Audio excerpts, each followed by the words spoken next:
Um estudo apontou que a pobreza extrema cresceu em 25 estados brasileiros. Exatamente. Então, é sobre isso que nós vamos falar agora com a socióloga Regina Moura. Olá, Regina, bom dia, como vai? Tudo bem?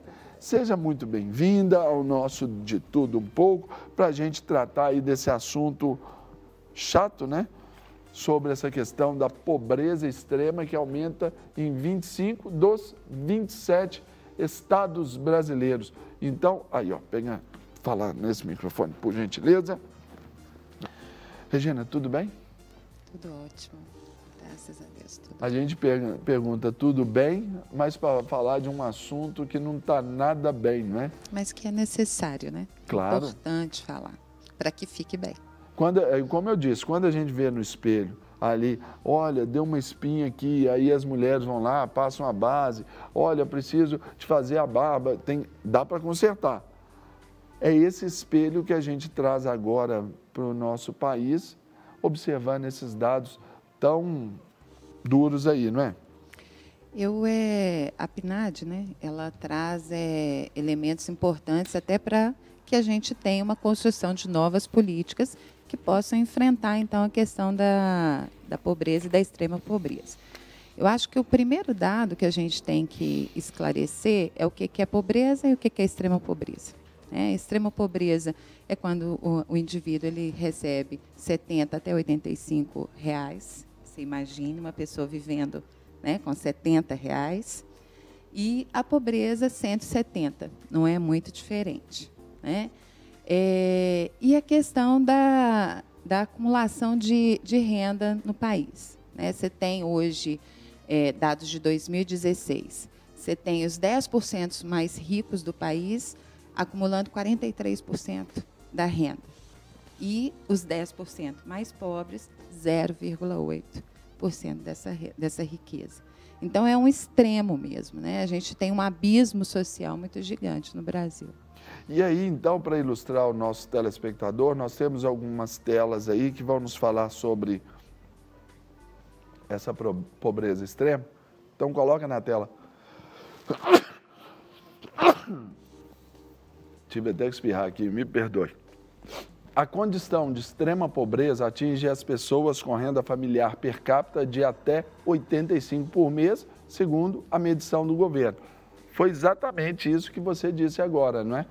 Sobre esse número e que agora mais pessoas chegam porque de um total de 27 estados que nós temos, 25 já se enquadram nesse grau aí, não é, Regina?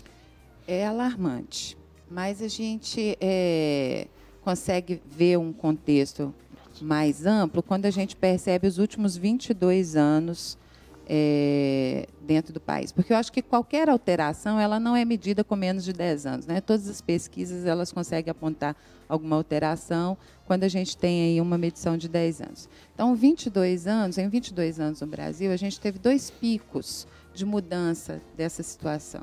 Você tem em 95 uma alteração da extrema pobreza, né, uma melhora aí de condição do cidadão em função da estabilização da moeda. E depois você tem Porque em 94 foi o lançamento do real. Isso, não é exatamente. Isso? Então, em 95. Você tem uma estabilização da moeda e aí você tem uma condição de melhora mesmo da população. Os acessos são mais tranquilos, né? Exatamente. E aí depois de 2003 a 2014, que aí você tem um conjunto de políticas sociais sendo desenvolvidas no país, junto com o desenvolvimento econômico, que eu acredito, inclusive, enquanto socióloga, que num país marcado pela desigualdade e continental, né? Você não tem a mesma realidade no Sul e no Nordeste. Sim. Não dá para fazer essa análise de forma horizontal. E aí você tem, então, uma alteração nesse período. De 2014, aliás, 2008 você tem a crise internacional, né? E aí você tem uma queda nessa condição, e aí a gente tem 2014 até agora, 2018, uma crescente, porque tem uma alteração, né, de condição do governo. E esses fatores, por exemplo, para agora a gente chegar atingir a 25 dos nossos estados, não é? O que você aponta como sendo as principais diretrizes ali, direções para já marcar esse novo tempo, já trazendo esse outro pico aí tão forte que vai acentuando aí essa pobreza extrema? Eu acho que o período de 2014 até 2017 é um período marcado por uma insegurança política. Que foi a nossa própria crise, como você citou, Exatamente. De 2008, principalmente aquela que atingiu especialmente Estados Unidos e a Europa, né? Aí agora chegou a nossa, que foi essa de 14 que veio para cá. Isso, você tem uma insegurança política. Todas as vezes que você tem uma alteração de governo, mesmo em período eleitoral, né? Porque o ano pré-eleitoral, ele normalmente também você não tem um investimento, porque está se esperando qual a decisão para o país. Então, de 2014 a 2017, você tem uma alteração de governo que acaba trazendo um desconforto aí, tanto para o setor econômico quanto para o setor de desenvolvimento social. Então, você tem uma parada, você cessa. E aí você tem um acirramento da questão em função de proteger a economia, você tem um acirramento do desemprego, né? Você tem aí as questões das políticas sociais mais estagnadas. Então, eu acredito que a gente tem um período de aumento da pobreza, porque eu acho que é pensar que a média nacional de salário, agora não falando, né, na extrema pobreza, mas a média nacional de salário, ela varia muito. Você tem no Sul e no Sudeste uma média nacional de R$ 2.053, enquanto pouco mais do que 2 salários mínimos. E no Nordeste isso cai para 1.352. E esses 1.352 é muito mais em função das políticas sociais do que o próprio emprego. Então, não dá para fazer essa análise só do ponto de vista do trabalho, né? A gente tem que pensar na condição como um todo. Eu acho que daqui para frente, decidindo, eu acho que a questão toda é decidir, né? Igual você falou, são escolhas que se faz. E decidindo, a gente precisa começar a pensar como que a gente vai equacionar, né, a questão permanecer desenvolvendo socialmente, mas economicamente também, né? Como que a gente não desfavorece os mais pobres, né? Não deixa que eles paguem a conta, mas o país precisa crescer economicamente. Mas quando a gente fala assim do mais pobre pagar a conta, mas muitas vezes é a chamada, né, dita classe média, que normalmente ela que paga também boa parte dessa conta, porque ela não está nem num lado nem no outro. Então, as políticas normalmente vão frisar as políticas básicas ali pelo lado mais pobre. E aí, para não favorecer o rico. Mas quem está nesse meio aí, que é a classe média, é que normalmente tem sofrido mais, assim, é que perdeu menos, tanto é que esse número, ele cresce porque da classe média decresceu ali e espalhou para as classes inferiores, não? Eu acredito que tem um problema até de conceito, né? O que é classe média no Brasil, né? E aí você tem eu falo que tem um apelo assim no Brasil, que é a classe média, ela não consegue ainda refletir de que ela precisa que toda a população cresça para que ela também cresça. E, às vezes, a gente vê uma penalização mesmo, um preconceito e um acirramento entre a classe média e a classe mais pobre, de que como que a gente convive aí? Né? Eu sei que a gente tem a empregabilidade, né? Ela está muito mais aí na classe média, né? Os pequenos comerciantes que geram emprego e renda no país.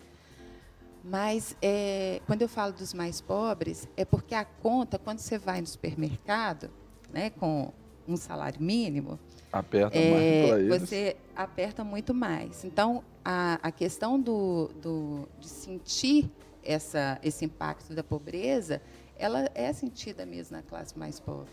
É lógico que a economia virando, ela melhorando, a classe média vai crescer também. Mas existe um sentimento aí de disputa que não deveria existir, né? É aquela coisa também meio que emocional. Olha, eu não quero ir para mais pobre, porque talvez eu vim de lá e ascendi aqui para a classe média. Ainda não cheguei lá, ainda não estou na classe A, então não consigo me firmar para estar. Então, querer voltar, eu não quero. Então, fica dentro disso. E como que a gente constrói um país mais igual, então? Né? A gente precisa de distribuição de renda. Até porque esses caminhos aqui, eles são muito longos, né, Regina? A mobilidade social, ela é um fenômeno difícil de acontecer. Né? Se você não tem um investimento em educação, investimento em emprego, porque a curto prazo você precisa trabalhar, né? Claro. Ou precisa investir nos seus negócios. Mas a médio e longo prazo, se a gente não tiver uma população que estude, que se forme, que se capacite, até a classe média para empregar não vai poder, né? Porque a gente precisa que as pessoas estejam qualificadas.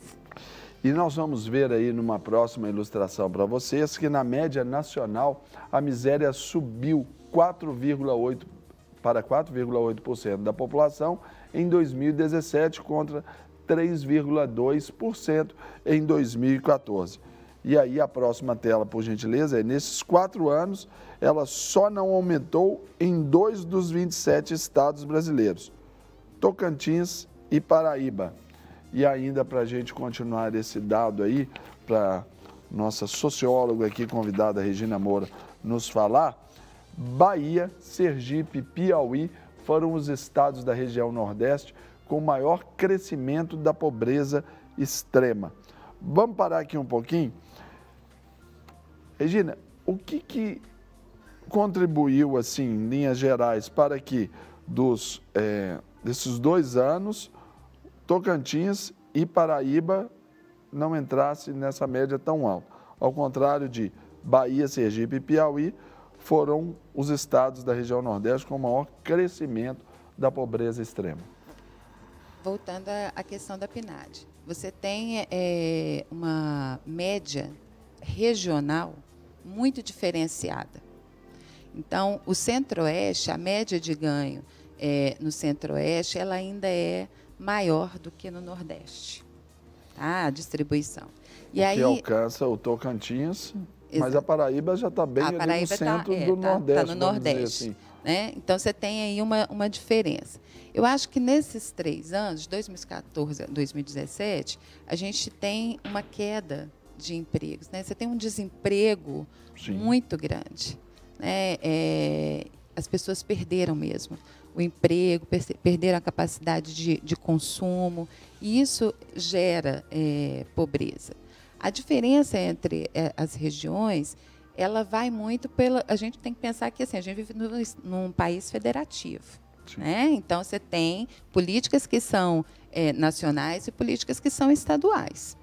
Então, para que a gente pudesse avaliar com profundidade, pensar em como cada estado trabalhou a questão da crise, né? A questão da empregabilidade e a questão das políticas públicas mesmo. Como eu falei anteriormente, você tem no Nordeste um pleito, né? Você tem um escopo de políticas sociais mais enfático, né? Se é que eu posso dizer assim. Você tem pessoas que dependem, a diferença entre as pessoas que têm a sua renda advindas do trabalho e de outras fontes, você tem aí uma diferença menor do que as pessoas que estão no Sudeste, no Sul ou no Centro-Oeste. Então, a falta de investimento nesse escopo de políticas acaba aumentando, afetando a vida das pessoas. Para a gente passar aqui esses dados, então, para o pessoal de casa conhecer, no Maranhão, ela chegou, né, a pobreza extrema, a 12% em 2017, o pior resultado do país até hoje. O Acre foi o estado que mais teve um aumento da pobreza extrema em 2014 e 2017, de 5,6%, enquanto os estados do Sul e Sudeste estão entre os menos prejudicados pela crise, apesar da piora generalizada, que é bem dentro disso que você acabou de falar, né? Um projeto de trabalho, um escopo de assistências, onde no Nordeste é mais enfático, especialmente no Norte e Nordeste, ao passo que o Sul é mais tranquilo pelo desenvolvimento que já existe, naturalmente, né, Regina? Exatamente. Você tem uma economia mais consolidada, né? Você tem a presença no mercado de trabalho formal, ela é muito maior no Sul e no Sudeste do que no Nordeste. E a própria questão da economia mesmo. Você tem, algum tempo atrás, eu estava pesquisando, no Nordeste você tem as pessoas empregadas muito mais em torno do Estado, né? Em torno funcionalismo público. Então, você tem as empresas, o mercado no Sul e no Sudeste empregando mais essas pessoas. Então, mesmo que a gente tenha uma crise, esteja dentro de uma crise, e essa crise tenha gerado aí desemprego. A questão também da aprovação da reforma trabalhista, né? A reforma da Previdência que está prestes a ser aprovada. Então, altera o andamento do mercado de trabalho e as relações de trabalho, né? Você tem pessoas, empresas parando de investir ou demitindo para que, então, entenda como que a economia do país vai funcionar para voltar a empregar, voltar a investir no país. Essa incerteza política, ela é também um fator determinante para a gente poder ter uma crise tão difícil. Gente, olha só, então é com base nisso que nós trazemos sempre aqui esses melhores assuntos aqui para você no nosso De Tudo Um Pouco, para você entender um pouco do cenário nacional aí, e hoje nós convidamos aqui a socióloga Regina Moura, que veio nos falar exatamente sobre esse crescimento dessa extrema pobreza que atinge dos 27, pelo menos 25 estados da nossa nação. Então precisamos trabalhar aí agora firmes, sabendo que nós temos um poder de escolha nas mãos. É a democracia, o poder que vem do povo e para o povo. Não é isso, Regina? Exatamente. Eu acho que domingo é um dia muito especial. É um dia onde a gente vai decidir que projeto de sociedade a gente deseja, sabe? E eu digo mais, eu acho que a gente está diante de um cenário que nunca foi, no meu tempo, assim, né, ou de vida, ou mesmo como profissional, tão singular. Né? A gente precisa decidir mesmo, com muita consciência, com muito analisando o que a gente pretende, quais as nossas escolhas que a gente quer daqui para frente, porque a gente precisa crescer, voltar a crescer, a gente precisa dar ao nosso povo, e aí eu acho que a gente precisa ter mais amor mesmo, menos ódio, começar a trabalhar a questão mesmo de qual que é o sentimento de sociedade que eu tenho, quando eu vivo num coletivo eu dependo do outro, né? O voto no domingo não é um voto para mim, é um voto coletivo, eu estou decidindo a vida do outro. E como que a gente pode, então, voltar a crescer sem que a gente crie novos abismos sociais? Eu acho que a democracia ela é um valor inigualável. E nós temos que preservá-la, por isso nós estamos aqui para dar esse conhecimento a todos, para que todos tenham o mesmo poder de decisão de uma maneira muito consciente. Regina, brigadíssimo, Deus te abençoe, uma honra tê-la aqui conosco, viu? Amém. Volte sempre. Muito obrigada. Não quer ficar um segundo por fora da nossa programação? Agora você pode nos acompanhar através das plataformas digitais. Não perca tempo, acesse, curta e siga-nos. Fique por dentro de tudo o que acontece por aqui. Rede Super, inspirando você.